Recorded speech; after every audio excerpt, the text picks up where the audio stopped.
Саламатсыздарбы, кутмандуу күнүңүздөр менен эфирде учур маселеси көрсөтүүсүнүн кезектеги чыгарылышы. Бүгүнкү биз студиядагы маегибизди Кыргыз элинен белгилүү чыгаан уулу, чыгаан саясатчы, мыкты такшалган жетекчи Турдакын Субалиевдин 100 жылдыгына арнап, ушул кишинин өмүрү, ишмердиги жөнүндө сөз кылалы деп олтурабыз. Жакын менин маектешим белгилүү мамлекеттик коомдук ишмер, тарыхчы, адабиятчы профессор Осмонакун Ибраимов. Осмонакун мырза, мына биз сөз кылып кеттик, жана белгилүү мамлекеттик ишмер, даже таланттуу улуу жетекчи деп деле айтсак болот, баягы улуу жетекчи деп айтсак болот. Жаңылбаев. Анан ушул Турдакын Субалиевичтин мисалы биографиясын карап отурганда, сөздү башынан баштап кетсекпи деп атам да. Биографиясын карап отурганда, баягы мугалимдердин институтунан баштап, мектепте завуч мугалим, райондо жанагы партиялык комитеттин секретары, анан ЦКда биздин партия комитетине, республикалык партия комитетинде иштеп, анан Москванын борбордук комитетинде инструктор болуп иштеген экен. Өзүнүн жогорку билимин дагы сырттан окуп алыптыр да.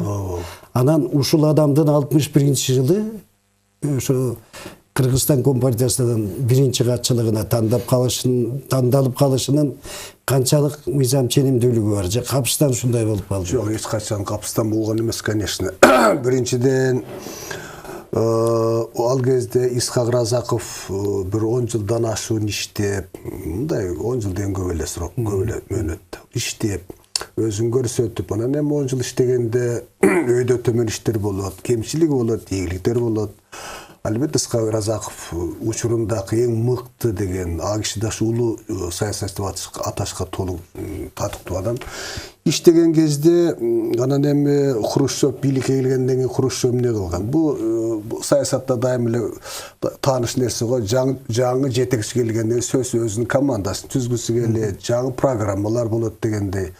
Анан Хрущев бийликке келгенде албетте ошо бул союздук республикалардагы жетекчилерди алмаштыруу маселесин кое баштаган. Анан ал кишинин өзүнүн бир идеялары болгон бул киши.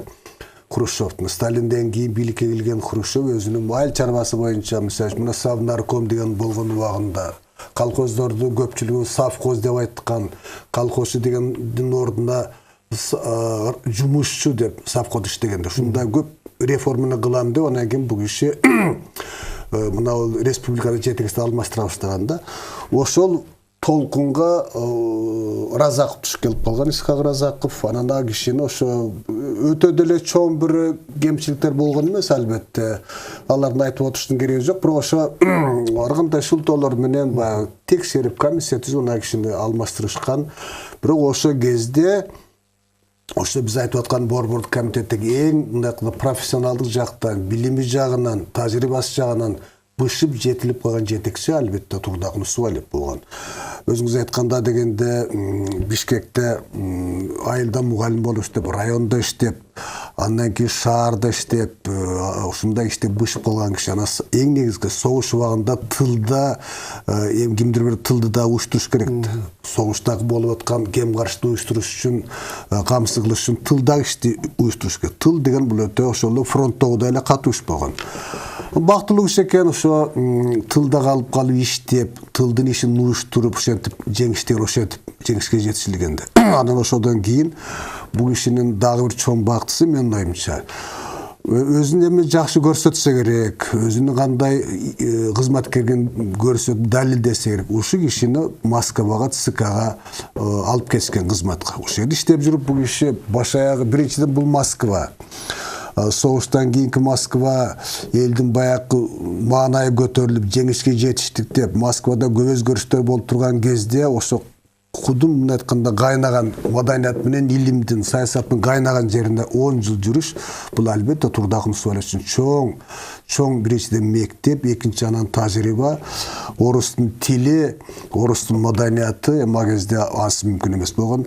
Ошентип бул кишиге 10 келген ушул Москвада 10 жыл иштеп, чоң маданияттын казанына кайнап, андан кийин анан Бишкекке келип, Советтик Кыргызстанга кезинде башкы редактор болуп, ошентип анан кийин шаарда иштеп, шаардын Фрунзе шаар комитетинин биринчи катчысы болуп. Анан даяр болуп калган киши болгондо албетте. Анан эми жанагындай ар бир бийлик, ар бир жетекчи алмашкандан кийин жаңы көз керек, жаңы жетекчи керек, жаңыча ойлонгон жетекчи керек деген. Бул өз турмуштун мыйзам ченемдүү нерсе. Ошол мыйзам ченемдүү нерсенин толкундун ичинде биринчи кезекте Турдакын Усубалиев болуп калганды. Ошондуктан экинчи анан тигиши түштүктөн, анан эми экинчи будан кийинки жетекчини түндүктөн деген ой жооруда болушу мүмкүн. Ошондуктан Турдакын Усубалиевдин бактысы 1961 ашылган. Урматтуу көрүүчү, биздин бул маегибиз түз эфирде кетип аткан көңүлдөн чыгарбаңыз. Ошондой эле ЛФМ радиосунун угуучулары дагы биздин студиядагы маекти түз кошулуу менен угуп жатат. Биз сөз кылып жаткан залкар инсандын өмүрүнө, ишмердүүлүгүнө байланыштуу бир кандайдыр ойлор пайда болуп калса, айтылып аткан ойлорго, берилип аткан бааларга карата мындай бир пикирлер пайда боло калса, 67-11 телефонуна чалып, дайымкыдай эле биздин студиябыздагы маекке түз аралашып кетсеңиз болот. Эмесе сиздердин телефон чалууңуздарды күтүү менен маегибизди андан ары уласак. 61-85 жылдардын ортосунда, ошол жанагы Турдакын Усубалиевич биринчи чейрек кылым. Ошол киши республиканын жетекчилигинде турган учурга, ошо республикадагы гүлдөбөнүгү учуру. Doğru. Siz вообще Турдакын Усубалиевич бактысы тоодой киши экен деп эсептейм. Түшүндөбөйсүзбү? Албетте жана биз айтып өткөн, согушка катышпай тылда жетекчилик кылып, ал жерден өзүн көрсөтүп, Кронштадтка чейин барып, анан кийин Москвада 10 жыл жүрүп, анан жанагында болуп биринчи секретарь болуп атпайбы? Турдакын Усубалиевичтин чоң тарыхтын масштабындагы дагы бир чоң бактысы именно ошол 1960 жылдардын башынан тартып, ошо 85-жылга чейин Советтер Союзунда бир чоң экономика, чоң подъем, чоң экономик жактан көтөрүлүү болгон да. Өсүү болгон, абдан катуу өсүш болгон экономик жактан. Анткени Советтер Союзу согуштан кийин Европанын чыгыш тарабы Советтер Союзунун контролунда болгон. Азия тарапта бир канча мамлекет, анын ичинде Кытай, Индия менен абдан жакшы, ошондой айтканда чоң глобалдык маркет, рынок Советтер Союзунун кол астында турган. Аны ошон үчүн Советтер Союзу 60 жылдардан баштап баягы согуштун кесепеттерин чечип, баягы талкаланган завод фабрика кайра ордунан келгенден кийин экономикада чоң өсүш кеткен. Ошол толкунга Турдакын Усубалиевич туш келип, анан Кыргызстан жетекчиси болгон кезде мынакей кайнаган иш мына ошондо абдан катуу кеткен. Ошону мен мынтип айтам. Биздин Кыргыздын тарыхында жалпысынан эми 20-кылымды мен маданияттын тарыхы, адабияттын тарыхы боюнча кыргыз адабиятынын алтын доору деп айтып жүрөм. Бирок ошонун ичинде мына 25 жыл, 60 жылдардан ушу 85ке чейинки перестройка башталганга чейинки жылдарды мен кыргыз доорундагы күмүш кылым өсүүнүн, өнүгүүнүн, маданияттын, илимдин, экономиканын гүлдөө доору деп айтам да. Ошол доордун башында Турдакын Усубалиевич турганда. Сиз ошол жанагы Турдакын Усубалиевичтин портретине сүртүмдөр деген, штрихтер деген макалаңызда мындай деп айтып атасыз да, ошол жанагы республикадагы өнүгүштүн жана шарттарын өзүңүз айттыңыз.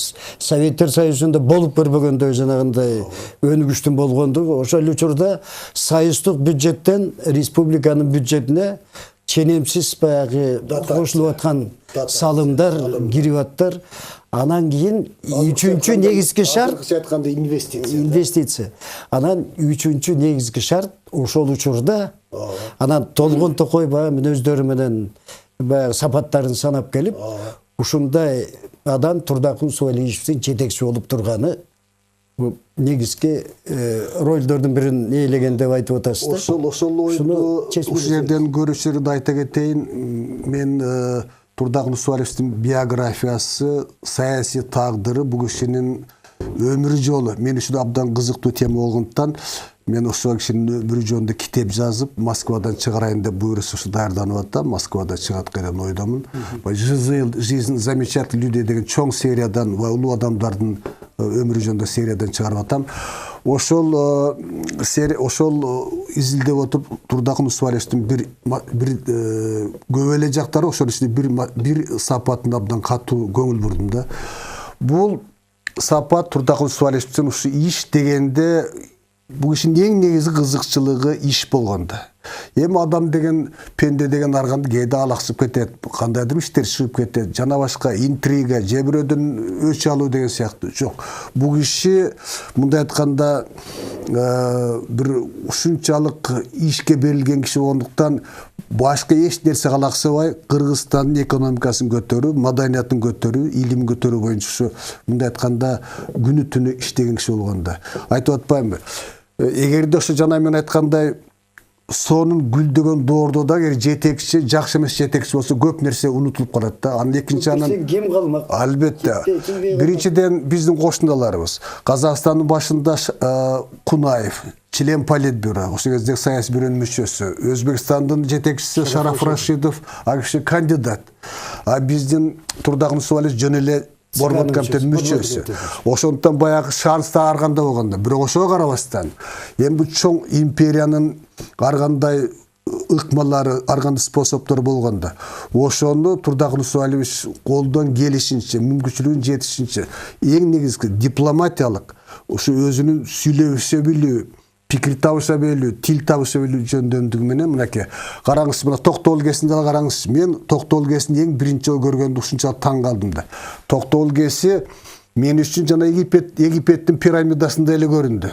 Аны только империя куруш мүмкүн болчу да. Андай чоң сооружение, андай чоң курулушту, миллиондогон тонна бетонду, миллиондогон тонна металлды, темирди, жана башкаларды орнотуш бул чоң империянын колунан кечкирет. Бирок ошону жанакы госпланда, Советтер Союзунун эң негизи пландаган уюм ошо министерствосу госплан болгон, мамлекеттик пландоо комитети. Ошодон барып макулдугун алып, Кремльдеги чоңдорго кирип, Хрущевка кирип, ошолордун тилин таап отуруп, жанагындай нарындагы каскадтар, биздеги мына биздин Кыргызстандын жүзү болуп турган филармония, китепканалардан санап отурсак көп болуп кетет. Ак үйдү кошо. Ушулардын баары ошо жанакы чоң пироктон, Советтер Союзу деген чоң экономикасы чоң пироктон биздин өзүбүздүн дагы рызкыны калтырып, ошону эбин таап алып Кыргызстанга алып келиш, керек болсо кошуп, бирок алып келдимде эле жатып чалкасынан жатып албай, анын артынан түшүп, ар бир колхоз мен ал киши менен сүйлөшкөндө таң калдыр, мен бир нерсе таң калгам. Мен өзүм Караалжан тиги Алайкусунан болом да. Ошо Алайкус совхозунун директорун да билет экен. Мен кийин сүйлөшкөндө таң калбадым. Мындай айтканда бул кишиде жетекчи деген жетекчинин бир чоң касиети көп иштеп аракетчиликтен тышкары дагы память деген бар го, эс тутум. Эгерде память жакшы болбосо, бүгүн айтасыз, эртең унутуп каласыз. А Турдакын Усубалиевич өзүнүн айткан нерсесин дайыма эсинде сактап, кийин ошону контролдоп аткарылды жокпу дегенде. Тилекке каршы ушул сапат бизде жок болуп атпайбы көп учурдачы. Биздин мынакы управленческий кадрлык ушул жетек айтылат, бирок унутулуп калат да. А Турдакын Усубалиев айтканын баары буякта компьютеринде анан кийин ошону текшерип тургандыктан, жанагы мен айткан 25 жылдагы секирик өсүш ошодон кийин болгондо. Ал эми жаман жетекчи керек болсо тоскоолдук кылат да. Жакшы десең башыңда төмөн басат. Же болбосо көрө албайт. Ичи тарлык кылат, жана башка болот.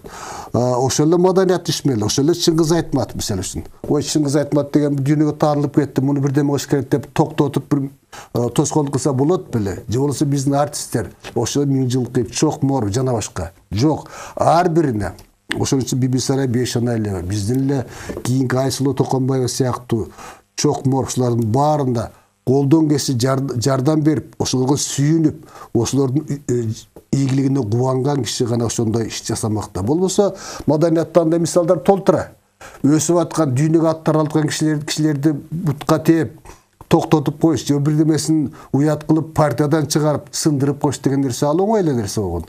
Менин оюмча, маданияттын ишмерлеринин ишинен өтө эле бир чектениш бирдеме болуп кетпесе, Турдакын Усубалиевич көп эле биздин ар түрдүү мүнөзү бар биздин маданият ишмерлерине кеңдик менен, түшүнүү менен мамиле кылып ошентип жана өсүп кеткенбиз. Жанагы күмүш орден ошондон пайда болгон. мындай деп жазыппыз да, тиги Турдак Мусабалиевич билими боюнча мугалим, баягы жөндөм боюнча тарыхчы болгон менен экономиканы өзүнчө бир жакшы иликтеп үйрөнүп алган, экономикалык процессти зирек дыкат түшүнүп, анан кийин статистикалык маалыматтар менен ушунчалык бир эркин ойногон үчүн муну дигитилдүү гений деп атсак болот деп. Бул кишинин мына цифрага, сандарга болгон бул кишинин немеси таланты, бул өзгөчө талант деп ойлойм. Бул киши эмнеден гана цифрлар кийин эле мынакей кийин кеткенине бир 20 жыл өткөндөн кийин деле ошо кездеки жүгөрүнүн топтошунун түшүмүнүн саны, пахта, тамекчилардын баары жаткан учурда. Мен айтайын деген башка да, бул киши мына караңыз, өзү филолог болгон. Мына мен сыяктуу филолог болгон, кыргыз тили боюнча. Кийин ошентип жүрүп өзүнүн күчү менен орус тилин үйрөнгөн. Менин оюмча орус тилинде эң мыкты жазган кишилердин бири ошо Турдак Мусабалиев деп айтсам жаңылбайм. Саясий темага, публицистика бул кишиде катуу жазыш өтө кыйын болгон. Анан экинчиси, бул киши ошо баягы башка түшкөндө баягы жорго болосуң, дал сыңары бул киши ошо баягы керек болгондо балчылык, айыл чарбасы, пахтачылык, алган эмес мына балык чарбасын кантип өнүктүрүш керек ошол китептерин алып окуп, үйрөнүп ошо тамекичилик менен пахтадан тартып балыкка чейин да ушуну үйрөнүп, эле агрономун айтпай эле коеюн. Мындай айтканда филолог болсо дагы экономиканын көп маселелерине баш оту менен кирип ошолорду өздөштүрүп алган. Бул албетте өтө чоң талант. Бул кишинин, мен ойлойм, бул киши ошо универсалдуу талант. Ошондуктан жанагы көп нерсеге профессионалдык жактан көз болуп, ошолор жетектегенин биринчи себеби ошого деп ойлойм да. Дигитилдүү гений деп атканыңыз ошол да. Ошондой. Эгерде Макиавелли түрү болуп Турдак Мусабалиевичти билгенде үлгү катары мактамак деп айткан жериңиз бар экен да. Анан кийин Мусабалиев ошондой болуп турган учурда дагы жанагындай эки дөөнүн бирөөнүн кызыкчылыгы болуп турган, Шараф Рашидовичтин кызыкчылыгы болуп турган Соң көл маселеси, Чаткал суусунун маселесинде Андижан суусактагычы, Кемпировод. Кемпировод Анжиян боюнча, кемчилик боюнча айтып жүрөт да, жанагы аткарылбай ошол бөгөт болуп калган жанагы Соң көлдүн суусун агытып жиберип агысып кетүү, Чаткалдын суусун башка нукка салуу жөнүндө бир маселелерди ушул токтотуп калган деп айткан жерлер бар да. Бул киши айтып атпаймынбы, ошо Кунаев менен Рашидовдун ортосунда Кыргызстанды жана өлүктүрүп кетиш, өстүрүп кетиш бул өтө кыйын маселе болгон. Себеби тигилер баягы мындай айтканда Хрущевко түз кирген как член политбюро же кандидат катары саясий бюрого. Ал жагы болгон албетте. Бирок ошого карабастан Турдак Мусабалиевич өзүнүн баягы упорство деп коет да. Ошо тажабай улам кирип, улам макулдатып, улам ынандырып отуруп ушинтип болбосо биз көп эле нерседен кур калмакпыз да. Бирок бул кишинин эң чоң жасаган иши нарын каскады. Эми энергетикасыз каяка барасың? Эгерде ошол каскад болбосо, ошол энергия система болбосо Кыргызстан ушул абалында эмне болот эле? Ошондуктан буну баалаган бар, бирок Турдак Мусабалиевдин ошо Кыргызстанга жасаган көп кызматтары бар, бирок ошонун ичинен мен үчүн абдан маанилүүсү биринчи энергетика, анан албетте бул инфраструктура, ошол эле жолдор, асфальтталган жолдор. Между прочим, мына ошол областты ошол кездеки статистика боюнча даже ошол Борбор Азиядагы эң жолдору баягы твердый покрытие деп коет, асфальтталган эң узун асфальтталган жана сапаттуу асфальтталган региондордун бири деп ошол область эсептелчү. Бул статистика ошол кездеки боюнча бар. Анан эми ошо жана энергетика, мына бүгүнкү күндө энергетика биздин жашообуздун базасы болуп атат. Электр бүгүн өчүрүп койсо дайыныбыз таппай калабыз. Анан ошондуктан бул баягы базовый, фундаментальный иштер булардын бардыгы. Анан эми Турдак Мусабалиевди жөнүндө айтууга көп болот, бирок мен өзүмө өтө катуу жакканда бир нерсени айта кетейин, мынча болгондон кийин. Бул кишинин бир таң калтырган нерсеси, бул киши маданиятка, анын ичинде музыкага, адабиятка, көркөм адабиятка болгон кызыгуусу. bu kişi ayırıkça mına ol Moskvada жүргөндө muzika abdan tereң aralan eken. Mına ki oşolle jana tigi Verdi'nin Don Carlos'un je bolбосо ошо башка биздин дүйнөнүн улуу композиторлордун операларын жатка эле ошол дайыма жакшы көрүп, Кыргызстан биздин опера театры ошолордун коюлушуна түрткү болуп, ушуну койгула. Репертуарына койгулады. Болбосо эми азыр эми мен эч кимди таарынткым келет, бирок азыр опера театрына барбай эле калбадык. Операдан унутуп барып, өтө жаман нерсе. Опера деген баякы дүйнөлүк музыканын эң жеткен чеги. Эстрадалы биз кой десек тыюу салсак деле боло берет. Бирок опера, балет деген нерсе, мына симфония музыка булардын баарын мамлекет колдобосо токтоп калат. Өтө жаман нерсе. Эми опера театрына жакшылап көңүл басак болбойт. Эми ремонтко берет деп мен угуп калдым, өтө жакшы нерсе. Бирок ушунун артынан эришпесек болбойт да. Ошол эле турдагыны субайлайбыз. Мына бизде азыр Курманжанда аткан эстелик турат го. Ошо башта Дзержинский эстелик эмеспи? Ошого өзү ЦКнын кызматкерлерин, башка да маданият кишилерин ээрчитип келип, ошол жерде музыка уккан, симфония уккан ачык абада. Сен киши өзү музыканы жакшы көргөндөн элдин артынан ээрчиткен да. Эми серьезный музыка деген өтө маанилүү нерсе. Ошону да баштап, ошо жана бизде композитордун көп болчу. Ошол Мукаш Абдыраев, Насыр Давилесов, Таштан Ерматов. Ушул сыяктуу биздин кийин Алтынбек Жаныбеков сыяктуу композиторлор бар эле. Баары ошол заманда өнүккөн. Азыр эми серьезный музыка жазган кишилер азайып баратат. Аны колдогон да киши жок. Маданият министерствосу заказ кылып атабыр, симфония же болсо балет же опера деген мен уга электим, бирок муну ошо Турдак Нусуалиевдин убагында ушулар чыккан. Ырчыларды айтпай эле коеюн. Опералык ырчылар. Артык Мырзабаев, Сайра Кийизбаева, биздин булар деген чоң улуу доор болгон да. Ошол доордун негизги менеджери Турдак Нусуалиев болгон.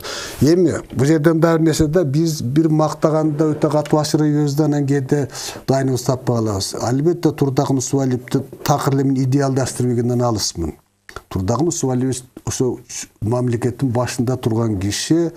Ал бир мамлекеттен бул бала бакча же бир кичинекей орто мектеп эмес, мамлекеттин өзүнүн кем каршы ада миллиондогон адамдар, инсандар, личносттор болот. Ошолор менен иштеш керек. Ошондуктан кээде мен сурап калышат, эми китеп жазыпсыз, Турдак Нусуалиев кандай киши болгон деп. Мен бир сөзүн айтканда айтар элем, Турдак Нусуалиев бул өтө татаал киши болгон. Татаал дегенде эмнени айткым келет? Бул киши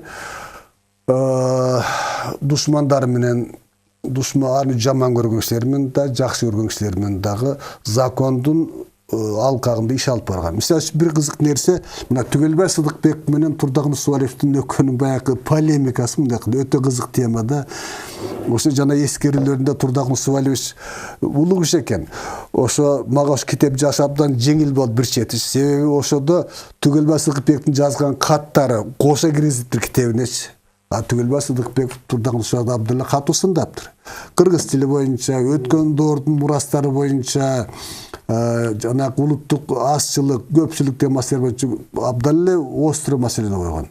Между прочим, эгерде Турдак Нусуалиевдин ордуна башка бир ушундай жаасы катуураак ушундай киши болсо, жетеленип кетсе, анда Түгелбай Сыдыкбектин абалы кыйын эле болмок, чынын айтканда. Ал оңой заман болгон эмес. Мына Солженицинди билесиз, Сахаровду билесиз. Анан бирок ал киши чыдап, мындай айтканда, чыдап, аны чоңурушка алып чыкпай, ооба ошо рас бир жери бар, ошо жанакы Көк асабы деген китеби чыкпай калган. Эми Турдак Нусуалиевдин иши эмес ал. Аны ошо эле Чыңгыз Айтматов, биздин ошол Токтогул Абдумомунов, биздин эле ошо классик жазуучулардын көпчүлүгү ошону талдап, аны ошол жаратпай коюшкан. Калпышырын тагып жаратпай коюшкан. Биринчи кезекте Чыңгыз Төрөкулович айткан, бул милитаристтик роман экен депчи, согуш жөнүндө роман экен дегенде сөз айтып койгон. Анан кийин чыкты го, бирок бул баягы Турдак Нусуалиевдин көрсөтмөсү эмес, жазуучулардын чыгарган вердикти дегенди айтсак туура болот. Анан ошондуктан бул киши ошолордун баарын иштешип, анан кууп сүрүп, же болбосо түрмөгө камат деген эмес, ошо жанагындай Турдак Нусуалиев ошо айтып жүрүшпөй жазуучулар ошо Түгелбай Сыдыкбек орденже юбилейинде 60 жылдын орденже медаль бербей койгон деп. Эми ал киши жанатып жазып атса, мына мен өз көзүм менен көргөм, Жазушылар союзунун чоң съездинде айткан, космоско адамдарды учуп атат, иттерди учуп атат, ар кандай жандыктарды учуп атат. Анан эми ошо бир түрк тилдүү элдердин арасында бир азамат чыккан жокпу космоско учурганга деп чоң съезде айткан. Чыңгыз Төрөкулович Айтматов чогулуштун башында болчу. Абсамат Масалиев отурган ошол жерде. Ошондо мен өз көзүм көргөм. Көп жазуулар айланайын бул жамандык көзүм көрбөс деп качып чыккан филармониянын чоң залынан. Бирок ошондо болгон киши бул эмне залкар кишинин иши да, коркпогон кишинин жасаган иши. Түгелбай Сыдыкбек айтып атат. Бирок ошону дагы терпеть этип, чыгармаларын тоскоолдук кылбай, чыгарганын чыгарып, анан Түгелбай Сыдыкбек ошол роман эле чыкпай калган баары чыккан. Бүт баары чыккан, жакшынакай жашаган. Эми жанагы орден албаган жери бар.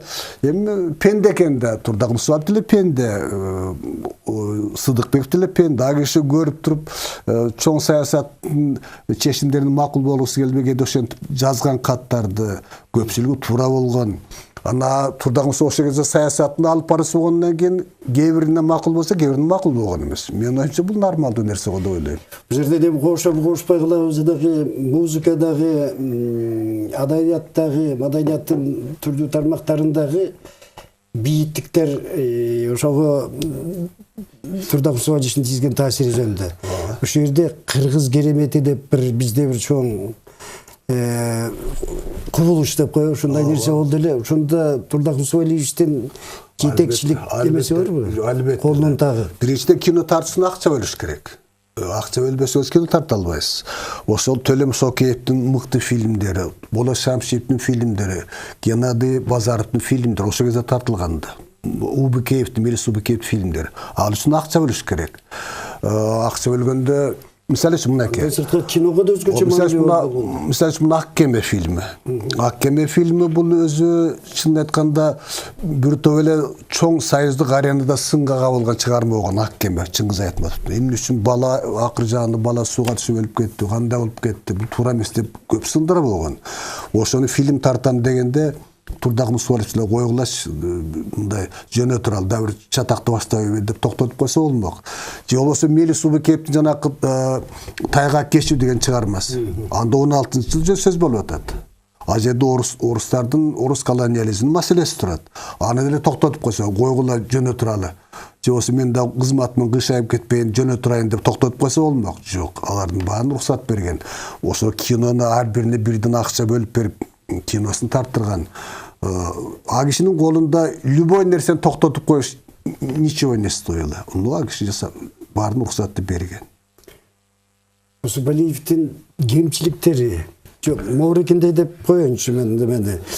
Мисалы жанагы өзүңүз жана сөздүн башында да айтып кеттиңиз. Кемпир абад анжан суу сактачы ошол жанагы өзбектерге өтүп кеткен. Ошону өткөрбөй коюшка болот беле. Ошол жерден бир чабалдык же болбосо бир эрки боштук кылып койгон жокпу деген сияқты. Жок, ал жерде бүт баары эле ошол кездин логикасы боюнча нормалдуу иш болгон.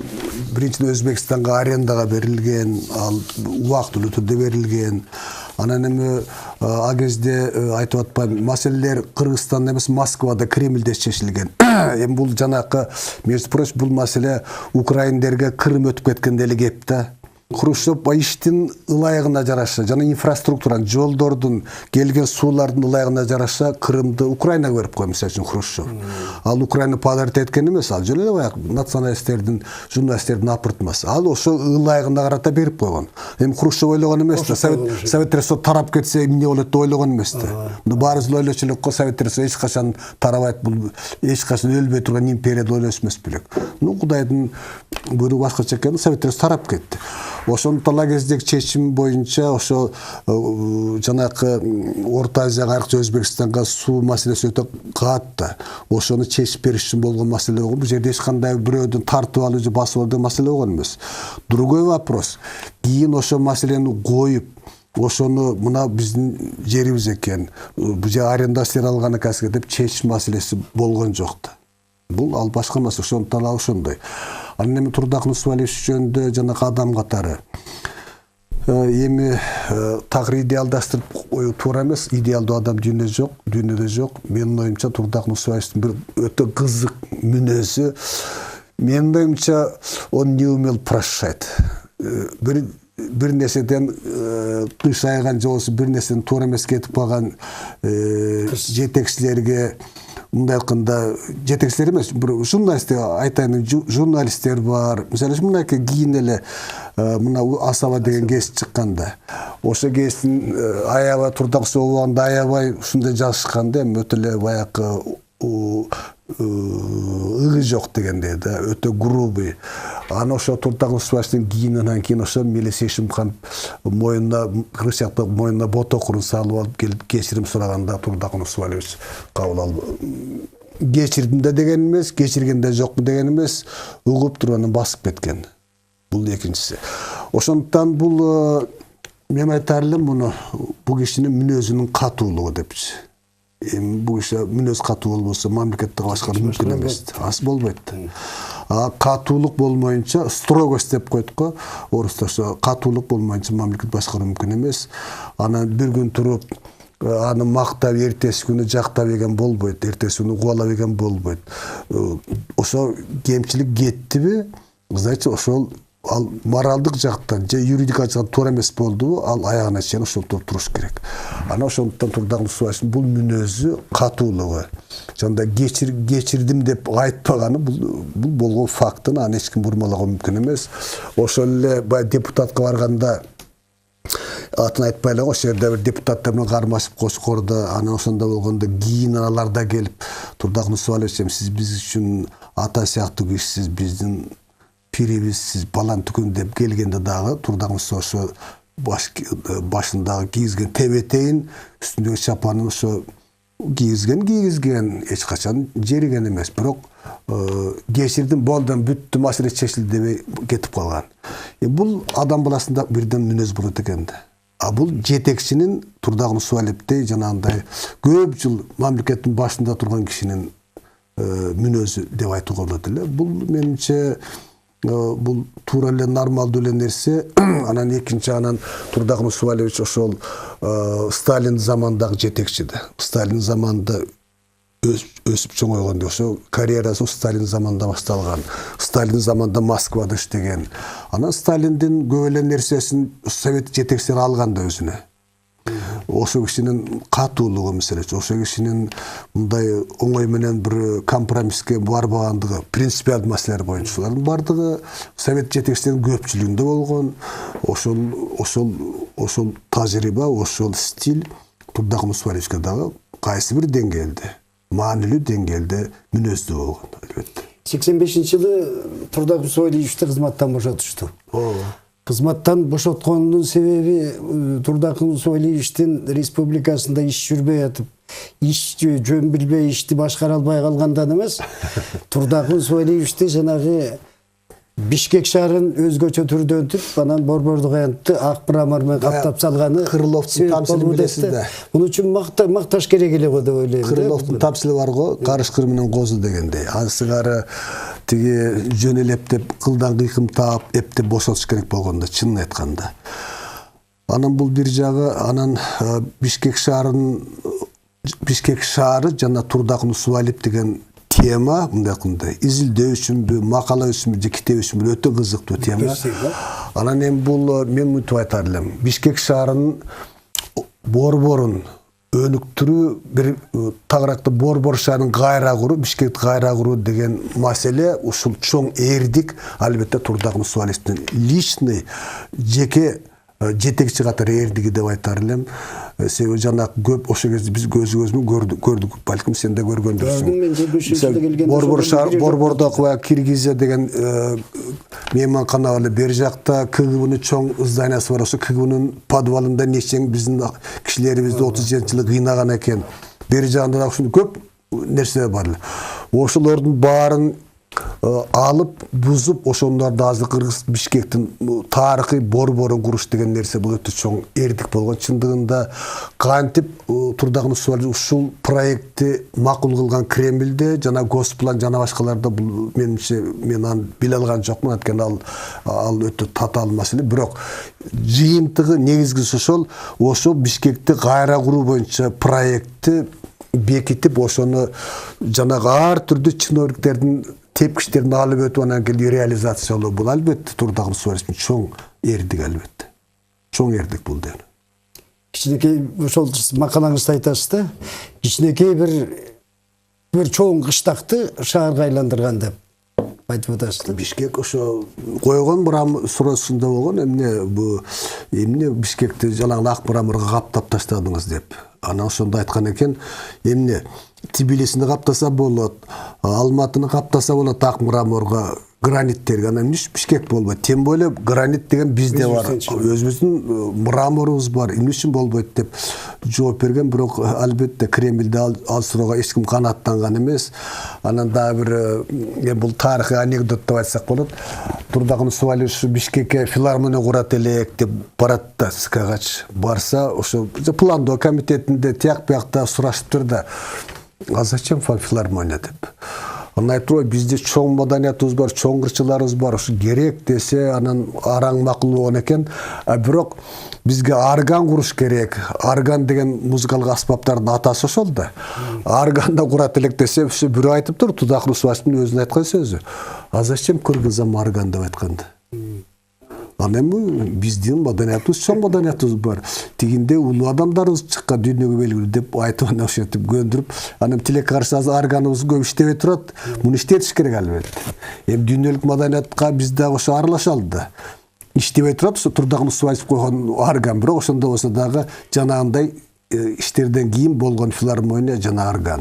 Турдаган Усубалиевке карата айтып жүргөн жубак сөздөрдүн бири ушул улуттук тилге өзгөчө көңүл, орус тилине чоңураак орунду берип, улуттук тилге кичине орун азыраак калып, анан кийин тилибиз баягы кийин мамлекеттик тил болгондо бир топ кыйналды деп айтып калышат да. Ошол учурда мисалы казактардын деле абалы ошо кезде мисалы өзүңүз айткандай Кунаев бюронун мүчөсү, саясий бюронун мүчөсү болуп турган учурда абалы биздикинен начарыраак эле да. Бул эми Усубалиевдин баягы мүнөзүнүн жумшактыгы, айткан сөзүнүн өтпөгөнүнөн жагандай. Эми Турдаган Усубалиев чындыгында эле чоң ЦКнын, чоң политбюронун саясатын аткарган киши болгон. Ошолор берген директиваны аткарган киши болгон. Кыргызстанда өзүнчө бир автономия кылып, өзүнчө бир улуттук саясат жүргүзүш мүмкүн эмес болгон. Эми реалдуу нерсени айтышыбыз керек. Бирок кыргыз тилинин маселеси чындыгында кыргыз тили кыйын акыбалда алган, аны таанууга мүмкүн эмес. Себеби кыргыз тилинде бул кухонный тил болуп эле, анан кийин жакшы биздин жазуучулар китептерин байкуштар үстөк босток жазып, тарыхый роман, тияк болгон поэзия деген жазышып турган, ал бул чоң нерсе. Бирок ошондо болсо дагы жана орус таштыруу, орус тилин таратуу деген бул чоң Москванын саясаты болгон, чоң империянын саясаты болгон. Адам бир буйтап кетиш өтө кыйын болгон. Ошондуктан жанагы Турдаган Усубалиевке коюлганча кинелердин албетте кайсы бир деңгээлде албетте чындыгы бар. Себеби бул киши чоң саясатты аткаруу үчүн орус тили институту жана башка ачкан айта факты, аны таанууга болбойт. Ал жөнүндө Турдаган Усубалиев абдан жакшы жазыптыр. Бул эми чоң Кремльдин чоң ЦКнын саясаты болгон. Бирок ошол эле мезгилде кыргыз тилинде чыккан китептер, кыргыз тилиндеги газет, журналдар, мына Кыргызстан аялдары деген болгон, ден соолук деген ушулардын баары бизде бар болгон. Китептердин тиражы өтө чоң тираж менен чыккан. Ошол кезде эң жаш деген акындардын, кыргыз акындардын китеби эң кемде 1000 болбосо 2000 менен чыккан. Азыр мынакей мен мен белгилүү эле бир жазуучу болуп калдым окшойт. Мен китептерим араң 500ге чыгарам. Ушу былтыр Айтматов жөнүндө чыгардым эле китеп. Ошо 4000 менен чыкты, Москвадан чыккан. Ошондуктан тыюу салуу эмес. Ошо Москва орус тили жөнүндө көп сүйлөшкө туура келген албетте. Бирок кыргыз тилинде токтотуу же болсо аны четке кагуудун эч кандай болгон эмес. Ошондо болсо да мен дагы айта алатым келет. Албетте жанагы кыргыз тили боюнча кыргыз тилинин сүрүлүп, бир топ четке сүрүлүп, орус тили бүтүндөй биздин баякы маданий адабий турмушта элеп кеткендиги айрыкча мына коммуникация, сүйлөшүү боюнча болуп кеткен ал факт. Эми эмне кылабыз эми? Тарых деген тарыхтын чоң мыйзамынан чыгып кетиш мүмкүн эмес экен. Чоң саясаттын аткаруучусу, ошонун проводник катары Турдак ошону жасаган. Бирок эми муну биз ошо Кремлдин айткан укпай эле бул жерде өзүнчө жасаса болмок деп айтканыбыз эми ал логикага жатпайт албетте. Ал туура эмес болуп калат. Мрамор менен шаарды каптап салдың деп жадагандай гневайып аткан сөзүңүз айткандай карышкыр. Бул айткан жери бар. Китебинде эскерүүсүн жазат. Ошо мен көрүүчүлөргө айткым келет. Ошо эскерүүнү жакшылап окуп койгула. Турдак Мусабаевдин эскерүүлөрү бул уникалдуу документ. Ошондо айткан жери бар. Мен дет ошо жана филармония курам десем тоскоолдук кылып, мрамор менен каптатам десем да тоскоолганда мен ушу шовинизмдин элесин көрдүм деп жазган жери бар. Шовинизм деп айткан. Москванын мамилесинде. Албетте, ал ачык нерсе болгон. Аны ачык жазган Турдак Мусабаев китебинде. Ошондуктан бул доордун баякы оош кыйыш мыйзамдары буларчы. Бирок ошодо карабастан Кыргызстанды жанагындай чоң экономикасы бар, жанагындай жакшы мыкты инфраструктурасы бар республикалык койгондордун биринчи катарында албетте Турдак Мусабаевдин ысымы турат. Турдак Мусабаевди депутат катары өзүңүз Ак үйдө кирип чыгып, ошо 7-кабатта чогуу басып туруп жүрүп көрдүңүз да. Депутат Турдак Мусабаев кандай болду? Турдак Мусабаев депутат бул өтө көп айтылган маселе, бирок Турдак Мусабаевдин депутаттыгы өтө мыкты сөз, өтө мыкты көрүнүш. Бул кишидей так, ишке так, ар бир закон боюнча аргументтер тап, бул мындай тигиндей деп турган бул жагынан Турдак астына киши салбаган депутат болду деп айтар элем. Бул жагы мыкты болчу. Буну узартып отурбайлы, бирок депутат катары бул киши өтө мыкты иш кылды. Өтө мыкты депутат болду. Ада эч бир шек жок. Турдак Мусабаевдин ошол учурда бир көтөргөн маселеси, жана алтын маселеси, коңшулар менен суу маселеси боюнча бир ойлорду айтып жатты эле. Ошолордун канчо жүзөгө ашырууга чындык жагы бар эле, канчо мисалы мүмкүн эмес жактары. Маселеси боюнча албетте Турдак Мусабаевич өтө сейрек адис болчу. Знаток. Суу маселеси боюнча, мына суу бөлүштүрүү, ирригация маселеси боюнча Борбор Газиянын алкагында бул өтө чоң маселе болчу. Анан эми аны айтып отурсак сөз бүтпөйт. Негизгиси Турдак Мусабаевич Кыргызстанды бүгүнкү күндөгү биз жашап аткан Кыргызстандын куруучуларынын бири деп айтсак, один из строителей Кыргызстана деп айтсак жаңылбайбыз. Ошон үчүн быйылкы жылда бул кишинин 100 жылдыгын абдан жакшы деңгээлде өткөрүшүбүз керек. Ысмын түбөлгө калтырыш маселеде ойлош керек. Аны дагы ыгы менен жасайлы. Турдак Мусабаевич мына бала чакасы менен мен көп сүйлөшөм. Бул киши жанагындай бир ыгы жок. Ат берүү ушундай боюнча бул киши дайыма каршы болгон. Аны эске алышыбыз керек. Бирок антсе так токтотуп койбой, бир жакшы көчөгө, бир жакшы районго, шаардын ичинде атын бермесек болбойт. Бишкекти Бишкек кылган кишилердин бири албетте Турдак Мусабаевич.